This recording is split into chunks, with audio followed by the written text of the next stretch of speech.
Hello everyone, সময় সকাল 10টা 45 মিনিট। সাজেক থেকে যাচ্ছি কাপ্তাই। কাপ্তাই যাওয়ার যদিও প্ল্যান ছিল না, হুটহাট করে প্ল্যান হয়েছে। যেহেতু খাগড়াছড়ি আসছি, রাঙামাটি সাজেক আসছি, তো কাপ্তাই আর বেশি দূরে না, এই জন্য আসলে এখান থেকে কাপ্তাই যাচ্ছি। আর্মির স্কট ছেড়ে দিচ্ছে অলরেডি, টিকিট গুলো নিচ্ছে আমাদের। হয়েছে হয়েছে, যাক, স্কট ছেড়ে দিছে, সবকিছু কমপ্লিট। সাজেকের লাস্টের 3 কিলোমিটারের যে আপ হিল আছে, মানে ওঠার সময় ভিডিও নিয়েছি, বাট ভিডিওটা মিস্টেক হয়েছে, ফ্রন্ট ক্যামেরায় চলে আসছে, যার কারণে সেটা আপলোড দিতে পারতেছি না। খুবই দুঃখজনক বিষয়। এবার ইচ্ছা ছিল যে লাস্টের 3 কিলোমিটার যে আপ হিল আছে, এই ভিউটা আপনাদেরকে দেখাবো, যে এটা আসলে কতটা ডেঞ্জারাস, থেকে কতটা কষ্ট হয়। এই রিসোর্টে আমি এর আগে উঠেছিলাম মেঘরুদ্দুর, এই যে আমি এটাই ছিলাম মেঘরুদ্দুরে। যাক, বাই বাই সাজেক, আবার কবে আসবো জানি না। আজকের মতো চলে যাচ্ছি। আপনারা যারা সাজেক আসেন নাই, আসবেন, ঘুরে যাবেন। আসলে অনেক সুন্দর একটা জায়গা। আসলে পাহাড়ে আসলে মন ভালো হয়ে যায়। পাহাড় হচ্ছে শান্তির জায়গা আমাদের পর্যটকদের জন্য। যারা পাহাড়ে কন্টিনিউ থাকে তাদের কাছে হয়তো ভালো লাগে না, কারণ এক জিনিস চোখের সামনে দেখতে দেখতে তারা হয়তো অভক্ত হয়ে গেছে। বাট আমাদের কাছে ভালো লাগে। মানে এই হিলটা উঠতে অনেক কষ্ট হয়েছিল না? ক্যামেরায় কতটুকু কি দেখা যাচ্ছে সেটা জানি না, বাট বাস্তবে কিন্তু এটা অনেক খারাপ, অনেক, যেটা আসলে বলার মতো না। ক্যামেরায় আসলে যদিও ওইভাবে বোঝা যায় না ভিউটা, পাহাড়ের ঢালটা ক্যামেরায় বোঝা যায় না।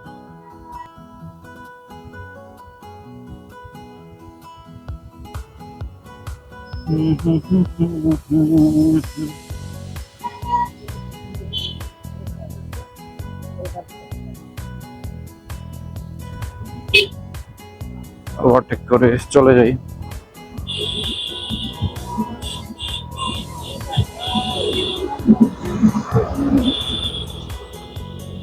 এই জায়গাগুলো আসলে উঠতে যে কি পরিমাণ কষ্ট হয় সেটা আসলে আপনাদেরকে বোঝাতে পারবো না। যারা সাজেক আসছেন তারা তো জানেনই, হয়তো অনেকের কাছে এটা কিছুই না, আবার অনেকের কাছে অনেক কিছু। বিশেষ করে বাইক নিয়ে আসলে, নতুন কেউ আসলে অনেকে হয়তো ভয় পেয়ে যাবে ওঠার সময়, বিশেষ করে।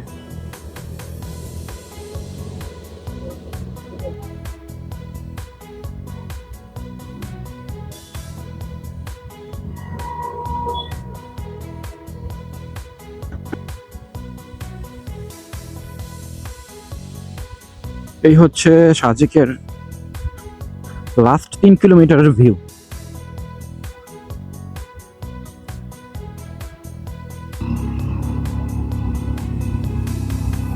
ইঞ্জিন আমি এতক্ষণ অফ করে রেখেছিলাম, তো যেহেতু নামতেছি এই জন্য ইঞ্জিন অফ করে রাখছি। এখন আবার একটু আপ হিলে উঠতে হচ্ছে, এই জন্য আবার ইঞ্জিন স্টার্ট করে দিছি।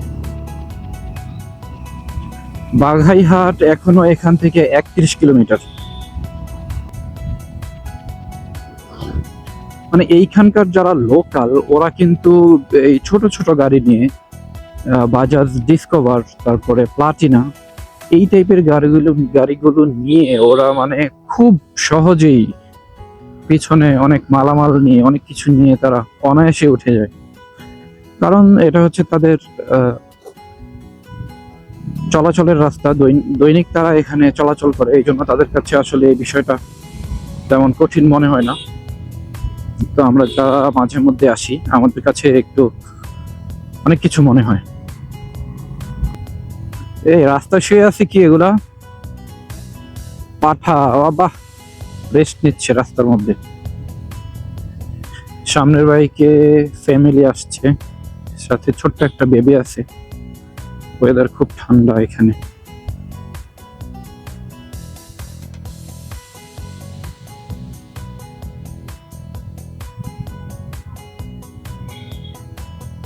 পাহাড়ে কিন্তু এগুলো, এই যে আদা চাষ করছে, আদা। আসলে পাহাড়ে অনেক কিছু চাষ হয়, অনেক কিছু। আমরা যেটা সমতলে চাষ করি সেটা ওরা পাহাড়ের জুমের মধ্যে চাষ করে। আর জুমের প্রত্যেকটা ফসল খুবই ভালো। আমার মনে হয় না তারা বেশি কেমিক্যাল কীটনাশক ইউজ করে। আমরা তো ঢাকা শহরে অনেক কেমিক্যাল কীটনাশক ইউজ করি বা বিভিন্ন অঞ্চলে, এটাও কিন্তু অনেক খারাপ। মানে আপনি যদি হাইটা উঠতে চান তাহলে অনেক কষ্ট হবে, এখানে হাইটা ওঠাও খুব কষ্টকর। আমরা চলে আসছি সার্জেন্ট কামাল চত্বরে। এখানে এই যে সোজা যে রোডটা দেখা যাচ্ছে এটা কিন্তু চলে গেছে উদয়পুর সীমান্তর দিকে। মানে এটা হচ্ছে উদয়পুর সীমান্ত সড়ক। এই সড়কের দূরত্ব হচ্ছে মাত্র 5 কিলোমিটার। সামনে এই হচ্ছে একটা আপেল, আগে থেকে পিক আপ নিয়ে নিতে হবে যেন উঠতে সহজ হয়।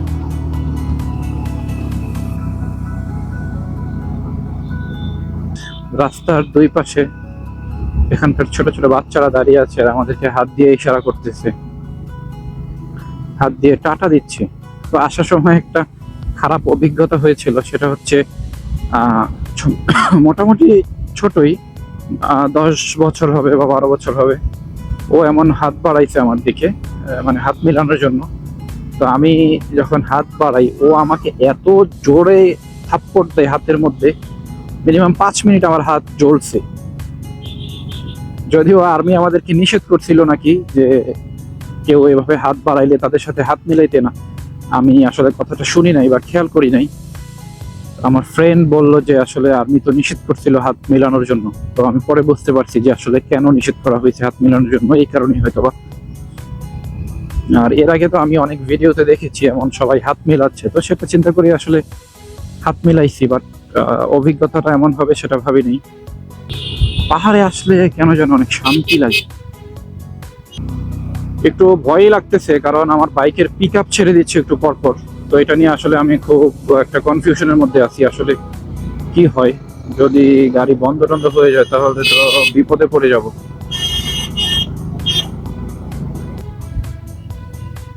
মানে বিষয়টা কিন্তু দেখতে খুব সুন্দর লাগে, মানে প্রত্যেকটা পাহাড়ি বাচ্চা সকাল হওয়ার পরে যে রোডের পাশে এসে দাঁড়ায় আছে, আমরা যারা যাচ্ছি আমাদের সবাইকে হাত দিয়ে ইশারা দিচ্ছে, টাকা দিচ্ছে।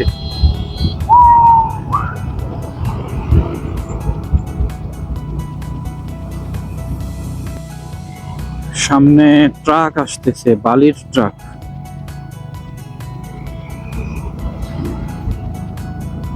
পাহাড়ে আসার পর এর আগে কখনো আমার কোনো গাড়িতেই এমন প্রবলেম হয় নাই। আজকে হঠাৎ কি কারণে এই প্রবলেম আমি ফেস করতেছি সেটা বুঝতেছি না আমি। যখন ঢাকা থেকে খাগড়াছড়ি পর্যন্ত আসছি, আসার পর খুব ভালো ছিল, কোথাও কোনো প্রবলেম দেখা দেয়নি, পিক আপও ছেড়ে দেয়নি বা কোনো ঝামেলাই হয়নি। বাট খাগড়াছড়ি আসার পর কেন যেন মনে হইলো যে একটু প্লাগ দুইটা চেক করি। প্লাগ চেক করতে গিয়েই হইলো বিপদ আমার। প্লাগ চেক করার পর যখন সাজেকে উঠতেছিলাম ঠিক তখনই আমি এই প্রবলেম ফেস করা শুরু করছি। তো আসলে আমার প্লাগটা খোলা ঠিক হয় নাই, তারপর থেকে আমি এই প্রবলেম ফেস করতেছি। বাট এখন আদৌ কারণটা কি সেটা আমি সঠিক বলতে পারতেছি না, যে ওই কারণেই না অন্য কোনো কারণে কি সমস্যা আমি সেটা বুঝতেছি না।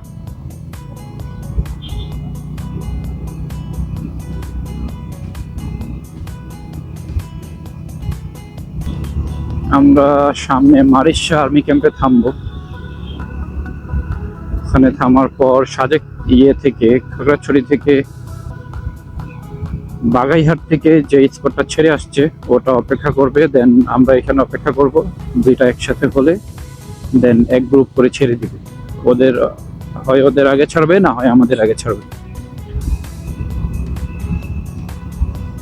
ওই তো দেখা যাচ্ছে সামনে মারিশা আর্মি ক্যাম্প। এই ব্রেক কেন?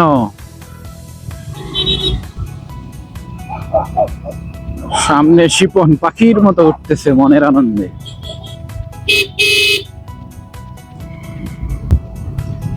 বৃষ্টি পড়ে সম্ভবত, এই যে ঝিরিঝিরি আমার হেলমেটে কিন্তু পড়তেছে। যখন আমরা ঘুম থেকে উঠি সাজেকে, তখন ঘুম থেকে উঠে যখন রিসোর্টের বারান্দায় যাই তখন দেখি ঝিরিঝিরি বৃষ্টি হচ্ছে। সেটা দেখে কিন্তু ভয় পেয়ে গেছিলাম যে আসলে বৃষ্টি হইলে তো বিপদ, এমনিতেই প্রচুর ঠান্ডা, তার মধ্যে সাথে রেইনকোট তো নেই। তো যদি বৃষ্টি হয় তাহলে যাওয়াটা আমাদের জন্য খুব কষ্টকর হয়ে যাবে। তার মধ্যে আমরা যাব সাজেক থেকে রাঙামাটি হয়ে কাপ্তাই। ওই যে সামনে যেই পাহাড়টা না, এইটাই একটু উঁচু, এটা আগে থেকে নিতে হবে।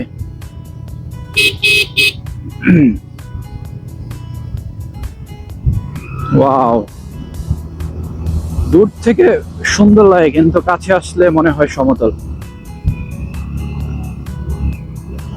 এই দিল আমারে পুরা একদম।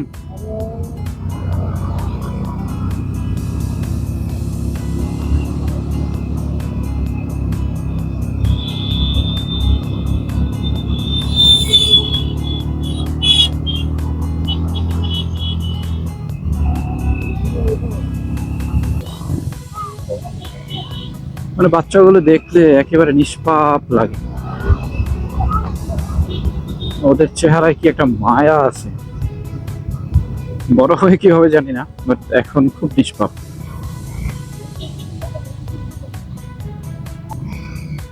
সবাইকে এখানে অপেক্ষা করতে হবে আবার।